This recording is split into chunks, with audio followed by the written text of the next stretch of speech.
मागच्या 2-4 दिवसात जे काही झालं ते जा तुम्ही माझ्याशी बोलण्यात वेळ घालवू नका। या घरातल्या वादळी वाऱ्यांमुळे आपल्या दोघांची नाव सारखीच हेलकावे खातीये। तुला द्यायची होती ती प्रत्येक संधी मी दिली जानकी। आता माझ्या समोर थांबू सुद्धा नकोस। या घरातनं चालू ला। मी एका वेगळ्याच कामासाठी फोन केला होता तुला। बोल ना, काय काम आहे? तुला बोलायचंय ना, चल।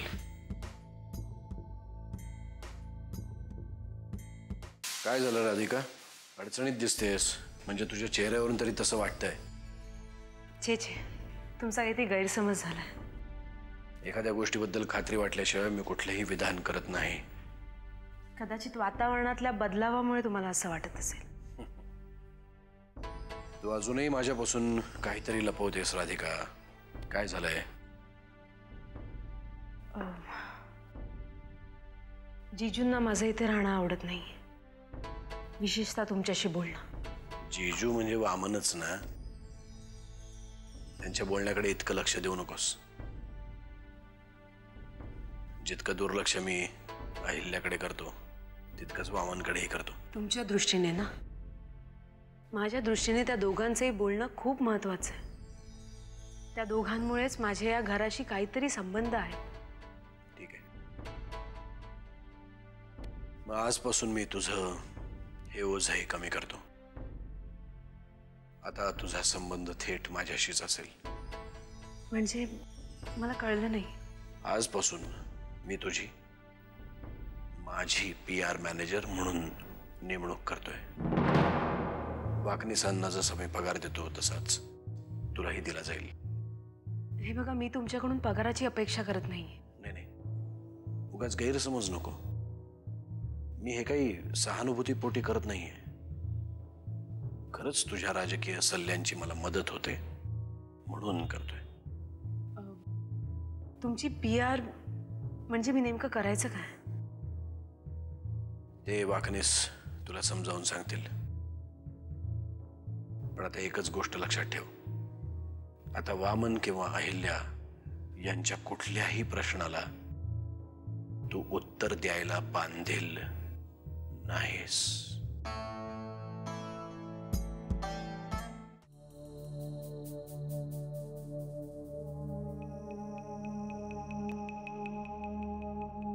अमृता, तुझ्या चेहऱ्यावरून मला कळतंय की तुला असंख्य प्रश्न पडलेत।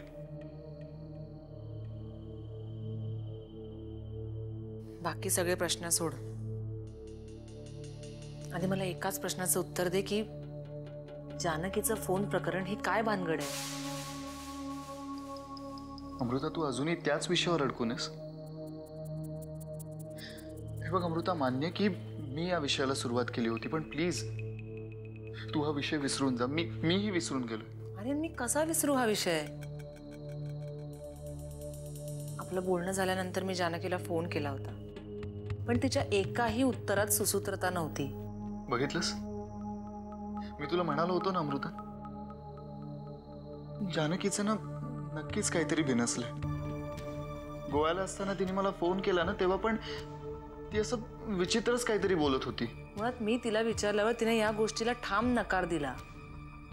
तिने तुला फोन केलाच नाही असं म्हणाली ती मला। ठीक आहे, मग अमृता आता निर्णय तुला घ्यायचा आहे। तुझा माझ्यावर विश्वास आहे की जानकीवर? तुझ्यावर अविश्वास दाखवण्याचा प्रश्नच येत नाही. आणि जानकीवर अविश्वास दाखवण्याची ताकद नाहीये माझ्यात. अमृता, तुझ्या मनातला गोंधळ तू अजूनच वाढवतेस असं नाही वाटत का तुला? मुळात माझ्या मनात हा गोंधळ तू निर्माण केलायस. त्यामुळे आज न उद्या या प्रश्नांची उत्तरं सुद्धा तुलाच द्यायची आहेत. त्यापेक्षा अमृता तू एक काम का नाही करत? तू जाऊन जानकीलाच विचार ना खरं काय ते. खोदून खोदून तिला विचार. तीच तुला उत्तर देऊ शकेल. मग तुम्ही मायलेकी किंवा मैत्रिणी तुमचं जे काय नातं आहे त्या नात्याला साक्षी ठेवा आणि उत्तर शोधा.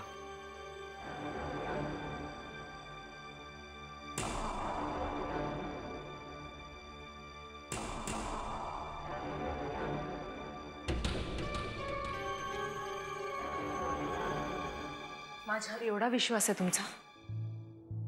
तुझं मला माहित नाही राधिका, पण माझा माझ्यावर विश्वास आहे. माझी निवड सहसा कधी चुकत नाही. आणि पुन्हा पुन्हा सांगतोय, मी तुझ्यावरती उपकार करत नाहीये. यात माझाही फायदाच आहे.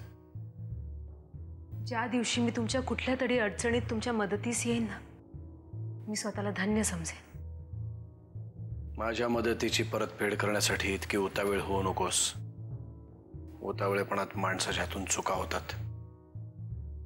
सध्या तरी तू फक्त एवढंच लक्षात ठेव की तू या घरात सुरक्षित आहेस. माझ्या फायद्याचा विचार नंतर कर. खरंच तुम्हाला समजून घेणं खूप अवघड आहे. एखादं कोडं सुटेन असं झालं की ते तिथेच सोडून द्यावं. पण त्या कोड्याचाही एक वीक पॉइंट असतो. अच्छा, म्हणजे तुमचाही काहीतरी वीक पॉइंट आहे तर? पण तो शोधण्याचा प्रयत्न करू नकोस. मला ते आवडणार नाही राधिका. वाकनीस, इतक्या रात्री कसं काय? साहेब, ते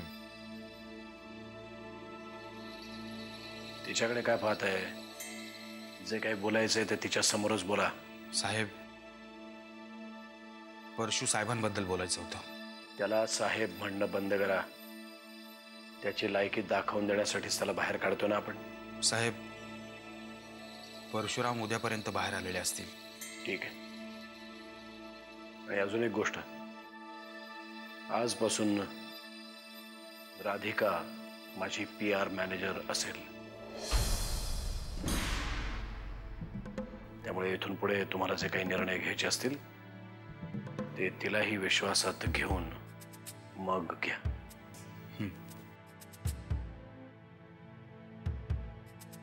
अभिनंदन मॅडम. थँक्यू.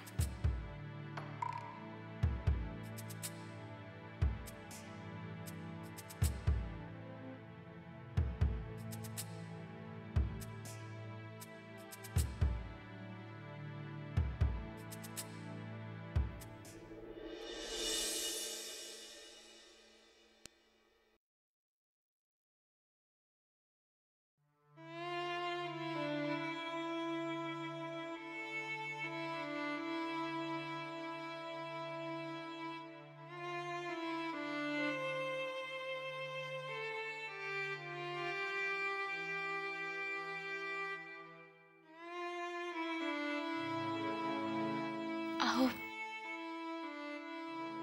मला माहिती आहे माझ्या चुकीला माफी नाही, पण माझ्याशी असं बोलणं नका ना टाकू. मी नाही राहू शकणार अशी. मी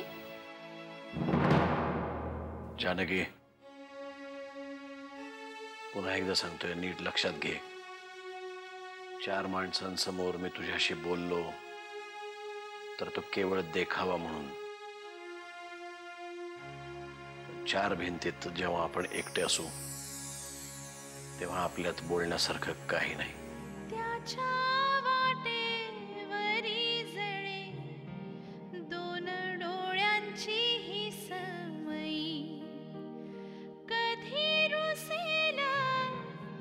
दुःख सोसेल तरी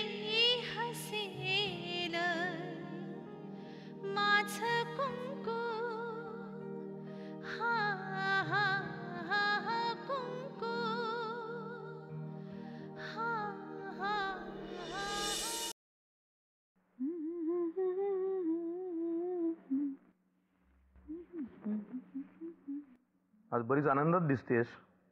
हो, तुम्हाला सांगायचंच राहिलं. आज जानकी आणि तिच्या आईची चांगलीच फजिती झालीये. म्हणजे तुमची लाडकी जानकी जी रमावतीला जाते असं सांगून गेली होती ना, ती गोव्याला गेली होती. तिच्या पर्समध्ये गोव्याचं तिकीट सापडलं तेव्हा कळलं हे सगळं. कधी कळलं हे? काल भाऊजींनी त्या दोघींना खूप छापलं, पण तरीही आज लाचारासारखं त्यांच्या समोर गेल्या. हे घडलं तेव्हा तू समोर होतीस तिथे?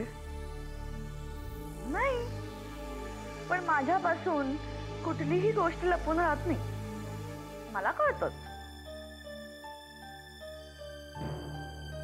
दादाला काय झालंय? अमृताचं नाव सुद्धा कोणी या घरात काढलं तर त्याला चालत नाही. मग कशी काय जानकी त्याला विचारणार होती? पण तिला कळायला नको. ते दोघंही हनीमूनला गेले होते ना, मग गेली ना ते.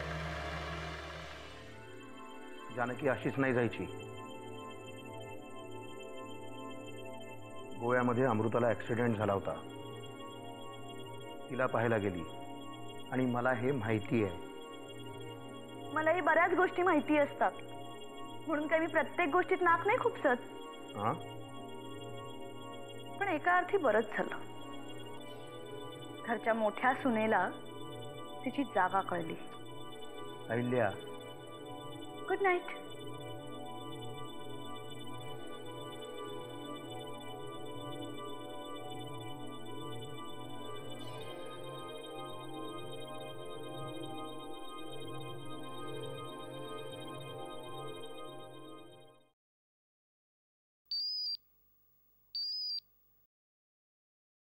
हॅलो. हॅलो आत्याजी,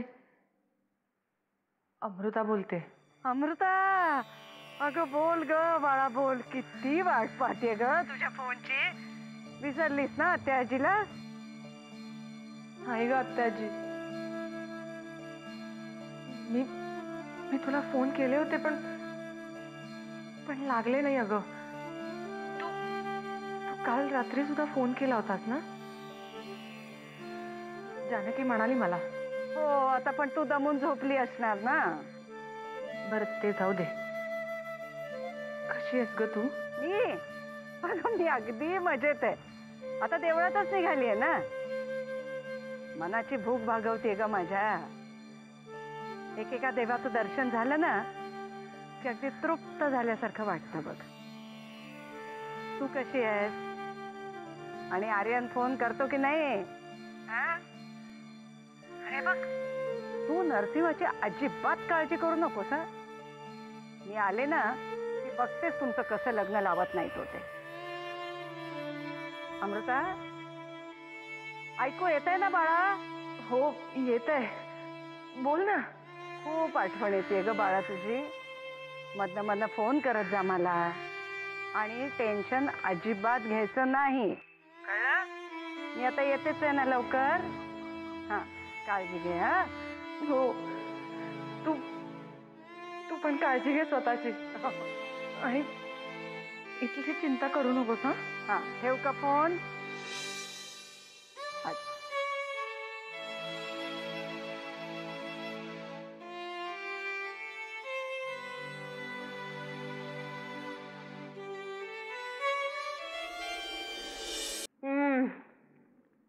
जानकी, नाश्ता खूप छान झालाय. सकाळी सकाळी असं छान नाश्ता मिळाला ना की दिवस कसा मस्त जातो, नाही का? कसं आहे माहिती आहे का राधिका, हल्ली काही गोष्टी मी फक्त कर्तव्य म्हणून करतो. त्यातलीच ही एक. पोट भरावंच लागतं म्हणून खातोय. मॉर्निंग. काय नाश्त्याला? जिजू खाऊन बघा, मस्त झालाय नाश्ता.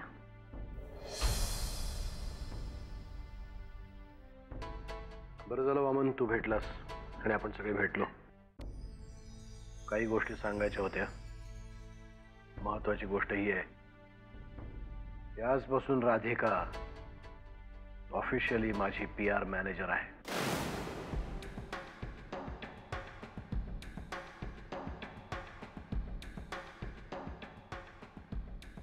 दादा तू मला कोणाचेही सल्ले ऐकायचे नाहीयेत.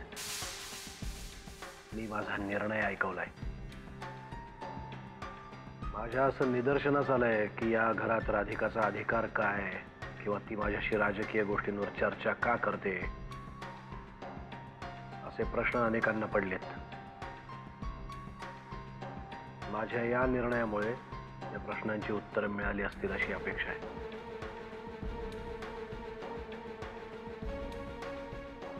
दादा तुझे निर्णय आम्हाला कधीच अमान्य नव्हते, पण आजपर्यंत ही जबाबदारी वाकनीस अत्यंत चांगली सांभाळताय. तर वाकनीसांनाच तू वाकणीसांची वकिली तुला करण्याची गरज नाही. त्यांचं काय करायचं ते मी बघून घेईन.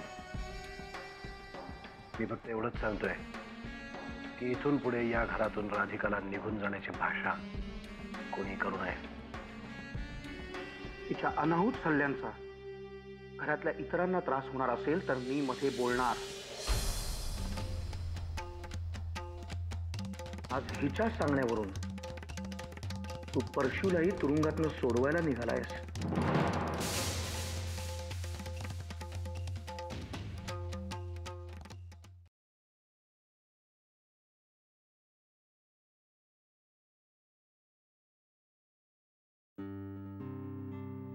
अमृता, अगं खा ना. लक्ष कुठे तुझं? हो खाते. मामा हं? आज मी जानकीला भेटणार आहे. त्याचं टेन्शन आलंय का तुला? नाही नाही, त्याचं टेन्शन नाही आलंय. मग तुझा चेहरा का असा उतरलाय? अमृता, मी मानहानीच्या केसबद्दल जानकीशी बोलायला तुला सांगितलं होतं, पण तुला जर का अवघड वाटत असेल तर इट्स ओके. म्हणजे नको बोलू, माझी काहीच हरकत नाहीये बेटा. नाही तसं खरंच काही नाही आहे. मग तुला वेगळ्या विषयात बोलायचं का तिच्याशी? नाही बोलायचं नाही आहे.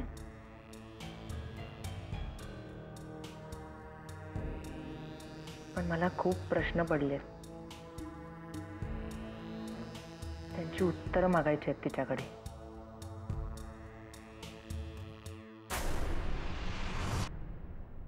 माझा निर्णय मी घेतो. कोणाच्या सांगण्याला भुलणारा असतो तर केव्हाच मागे पडलो असतो. माझ्या निर्णयाचे वेगवेगळे अर्थ काढून शहाणपणा करणाऱ्यांनी गप्प बसावं. अहो बाकी सगळं ठीक आहे, पण तुम्ही परशुरामांना सुद्धा. तू गप्प राहा. आपली अक्कल वरणात मीठ किती आणि भाजीत तिखट किती आहे इथवरच ठेवा. इतकंच जमतं ना आपल्याला, मग तेवढंच करा. आपल्याला कळत नसलेल्या गोष्टीत लक्ष घातलं की काय होतं हे वेगळं सांगण्याची गरज नाही मला. प्लीज, पण माझ्यामुळे घरात कलह नको. मी हे पद नाही स्वीकारू शकत. I am sorry. कलह होण्याचा प्रश्नच येत नाही राधिका. मी माझा निर्णय ऐकवलाय आणि यात जर कोणाचे काही वैयक्तिक प्रश्न असतील तर त्यांचे त्यांनी सोडवावेत. नाही तर हे घर सोडून निघून जावं.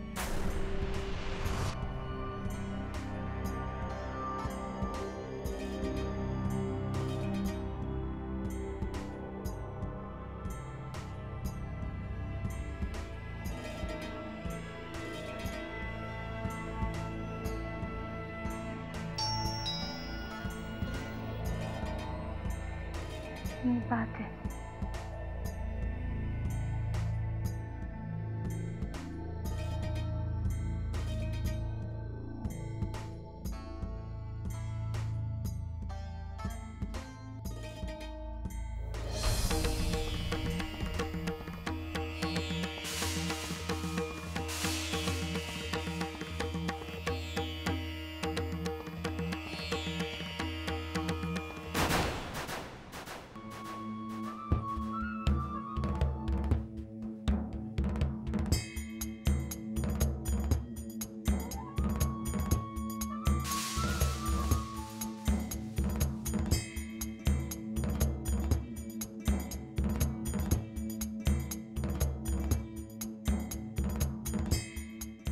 सर्वनी